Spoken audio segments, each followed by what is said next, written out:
পৃথিবীতে সবচেয়ে দুর্ভাগা কারা জানেন? যারা সামান্য একটু ভালোবাসা চায়, যাদের মন অনেক নরম।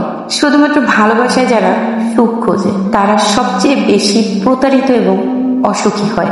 বাস্তবতা বলে, যারা কেবল সম্পর্কে ভালোবাসা ছাড়া আর কিচ্ছু চায় না, তারাই সম্পর্কে চরম অসুখী হয়। সীমিত চাহিদা আর অল্পতে খুশি থাকার মন মানসিকতা সম্পন্ন মানুষগুলোই সম্পর্কে চরম হতাশাগ্রস্ত হয়। এই যে যারা আজীবন শুধু ভালোবাসার পিছনে ছুটে, তারা কখনোই ভালোবাসা পায় না, ভালোবাসা থেকে বঞ্চিত হয়। তারা কেবল নামে মাত্র সম্পর্কের দায় টেনে যায় আমৃত্যু। মানসিক যন্ত্রণা, প্রবল হতাশাগ্রস্ত জীবন এবং অবহেলিত হৃদয় নিয়ে আজীবন শুধু দুঃখের বোঝাই বইতে থাকে। ভালোবাসা পাওয়ার লোভের চাইতে বড় কোনো লোভ পৃথিবীতে হয় না। ভালোবাসা পাবে না জেনেও এই ভালোবাসার পিছনে ছুটে নিঃস্ব হয় মানুষ। দুর্ভাগা জেনেও নিজেকে জ্বালিয়ে পুড়িয়ে অঙ্গার করে এই ভালোবাসার পিছনে ছুটে। পৃথিবীতে যারা কেবল শান্তিময় জীবন আর সেই জীবনে একটুখানি ভালোবাসা চায়, পৃথিবীর নির্মম বাস্তবতাগুলো তাদের ভালোবাসা থেকে বঞ্চিত করে। যাদের খুব সীমিত চাহিদা, যারা সম্পর্কে ভালো থাকতে চায়, যারা সম্পর্কে একটুখানি গুরুত্ব চায়, পৃথিবী তাদের একটি হতাশাগ্রস্ত জীবন ছাড়া আর কিছুই দেয় না। পৃথিবীতে দুর্ভাগা মানুষ তো তারাই, যারা সব কিছুর ঊর্ধ্বে এই ভালোবাসাকে প্রাধান্য দেয়, যারা মনে করে ভালো থাকার জন্য শুধু ভালোবাসা প্রয়োজন।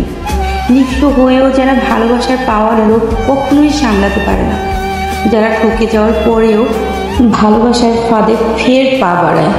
আমি অপেক্ষায় ছিলাম জানো, একটা স্পর্শ, একটা ডাক আর একটা টান, যেটা বলবে চলো তোমাকে নিয়ে যাই আমার পৃথিবীতে। কিন্তু তুমি নিলে না। সময় গড়িয়ে গেল, দিন বদলালো, শহরের বাতাসেও অন্যরকম গন্ধ এসে ভিড় করলো, তবুও তুমি নিলে না।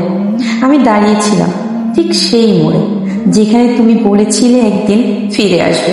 আমি ফিরে আসার গল্প শুনেছিলাম, কিন্তু ফিরে পাওয়ার গল্পটা শুনিনি। তুমি কি জানো, অপেক্ষারও একটা বয়স থাকে। একটা সময়ের পর সে ক্লান্ত হয়ে পড়ে, নিঃস্ব হয়ে যায়। আমার অপেক্ষাও হয়তো সেখানে এসে দাঁড়িয়েছে, যেখানে আর কোনো প্রতীক্ষার মানে নেই। তবু ওই বুকের ভিতরে এখনো চাপা কষ্ট বাজে, এই যে তুমি আমাকে নিজের করে নিলে না। আমারও ইচ্ছে করে সব ভুলে নতুন করে বাঁচতে, কিন্তু সমস্যা একটাই, কিছু কষ্ট চাইলেও মুছে ফেলা যায় না। মনটা আজকাল আর কিছুতেই ভালো থাকে না।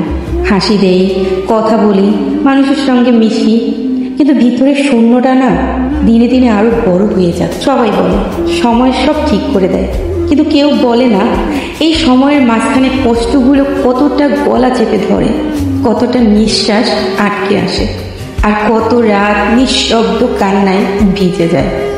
কিছু কিছু রাত নিঃশব্দে চোখের জল ফেলতে ফেলতে কেটে যায়, কেউ টের পায় না, আমিও কাউকে বুঝতে দেই না।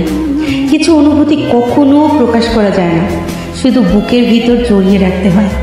কেউ বোঝে না, কেউ বুঝতেও চায় না, অথচ এই না বলা কথাগুলো একদিন মনটা একদম শূন্য করে দেয়। আমারও ইচ্ছে করে সব ভুলে নতুন করে বাঁচতে, কিন্তু সমস্যা একটাই, কিছু কষ্ট চাইলেও মুছে ফেলা যায় না।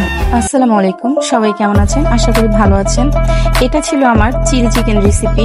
আসলে এই রেসিপিটা আরও একবার দেওয়া আছে রেস্টুরেন্ট স্টাইলেই রান্না করা। দেখেন এই রান্নার মাঝখানে আমার ভাইয়ের বউ আবার তার দেখে খুব ক্ষুধা লেগে গেছে, তো সে নিয়ে খাচ্ছে। ভিডিওটা কেমন লাগলো অবশ্যই বলবেন, ভালো লাগলে লাইক কমেন্ট শেয়ার করে পাশে থাকবেন।